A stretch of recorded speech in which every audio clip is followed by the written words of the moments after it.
asije akafanya mtu kikao chochote kinachohusu mechi ya 15. Na viongozi wa kamati ya utendaji walilianzisha wao, tukaliunga mkono sisi. Atakayethubutu kupeleka mechi timu yetu tarehe 15 uwanjani, mlango uko wazi.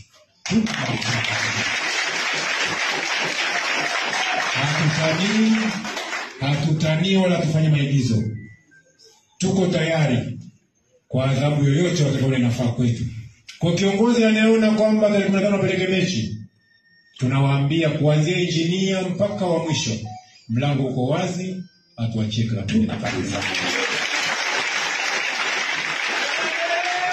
Sasa ili thibitisha kwamba si maneno yangu peke yangu kama mratibu, ni maneno ya wanayanga wote wa Dar es Salaam, viongozi wa tawi. Jamaa, tunacheza hatuchezi.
Usisahau kulike na pia kusubscribe ili uwe wa kwanza kupata habari zetu.